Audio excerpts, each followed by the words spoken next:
ELLIE TALEBIAN here with Balcony TV at Revenge Brighton with the mesmerising Sam Walker. Hello.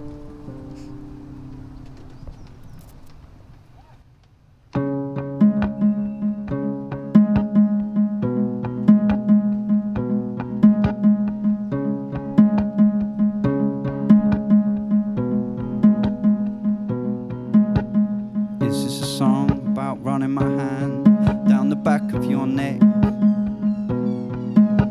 Or what we could do if we keep crawling through? I don't know, but it's true. My hand makes the hair stand up straight and alarmed. If this war must go on, then we all should be harmed. And I'm touching the button at the top of the dress, and this sermon is boring the life out to stress relief, pain relief, fixing the world with a pill. Please just sign this agreement, it says that you will.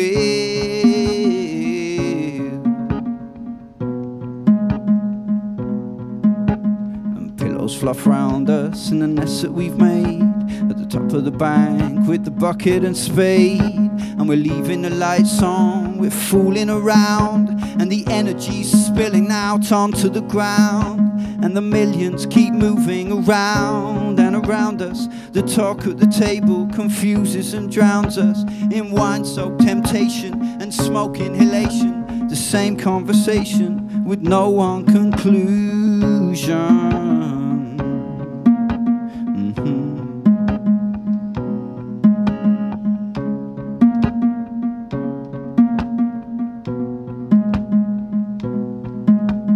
Curtains are fluttering bright in the breeze as the fighter is praying alone on his knees. Just a blink of a battlefield, a life in the eye of a roving reporter who tried not to lie. Just a camera, a bullet, a woman, a man, and a child in a helmet, a gun in his hand.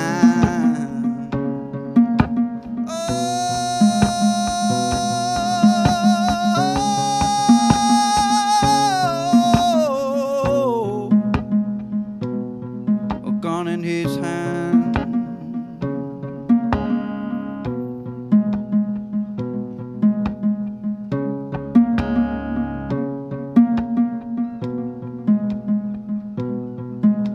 We're hiding away 'cause there's stuff to be done, but the radio voices cry clearly for one of the choices we had. And it's making me wish that I wasn't so glad that a hug and a kiss and a naked caress is the most we can manage here under duress. We can feel it all pushing and pulling and clattering down and on top of us, churning. It batters us, bullies us, kissing us, killing us, telling us where.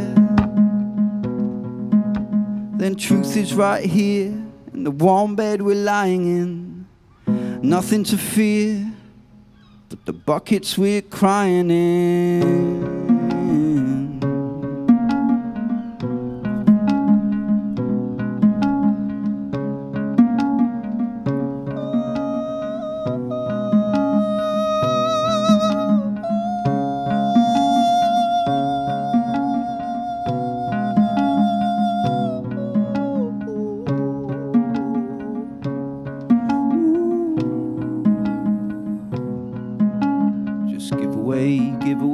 Give away, get. Can't live like a king and expect to forget. Take a chunk, take a bite, need a smoke, get a light. In a sold out arena, we're fighting the night.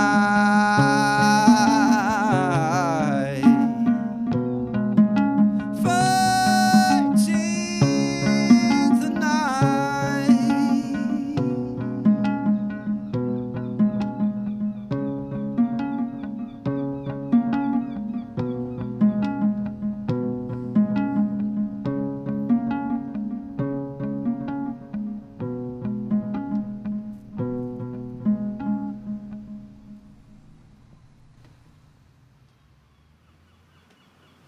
Mr. Walker, I think I speak for everybody up here when I just say, like, wow. That was amazing. Thank you. Thank you very much. You're a bit greedy with all of this going on. Tell me a bit about your setup. Well, I'm a drummer, like, at heart. Okay. Or at muscle or whatever. And I basically try and replace bits of the drum kit with other instruments.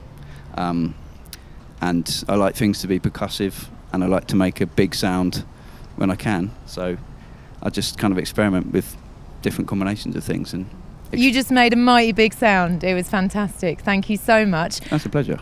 Tell me a bit about that song. Okay, you're lying in bed in the middle of the night, and you wake up like 2 in the morning, and it feels like the whole world's rushing through your brain, and you're lying in bed going almost paralysed by it.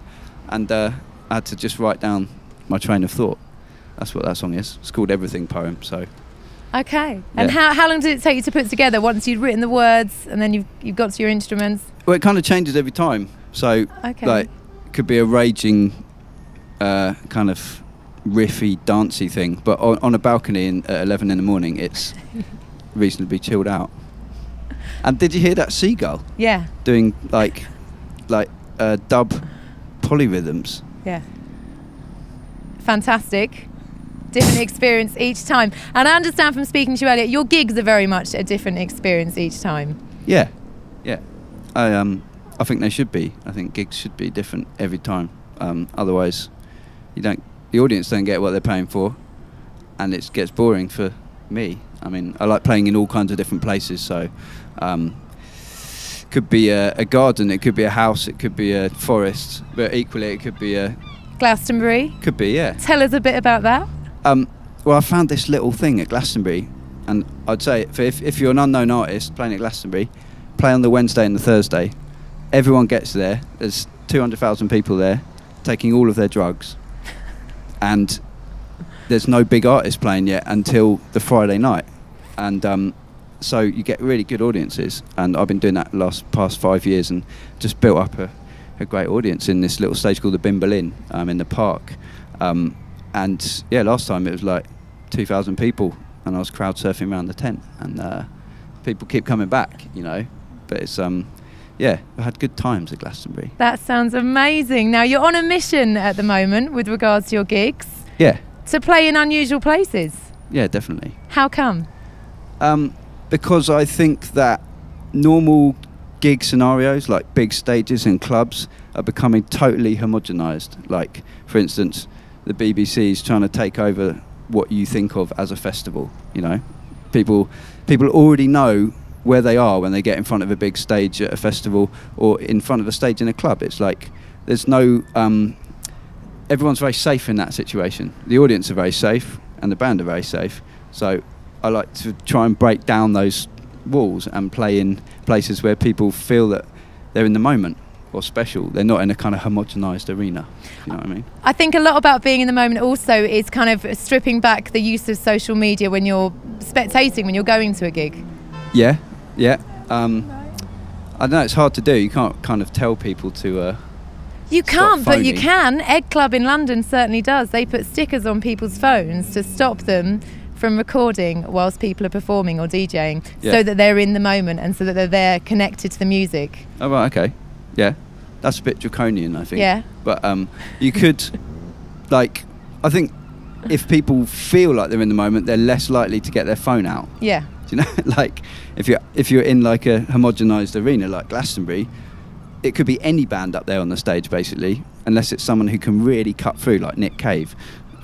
That was amazing, seeing Nick Cave cut through. Like, there's a whole load of Mumford & Sons fans, and there was just Nick Cave going at them at Glastonbury, and it was like, oh, I don't feel safe anymore. Right. You know? So, for me, it's about the artist reaching out beyond where they feel safe, and like trying to get people engaged with them, so then the people don't take out their phones and film. Sure. Know? Now, talking about being in the moment and being connected, do we need to explain that this is not a thing?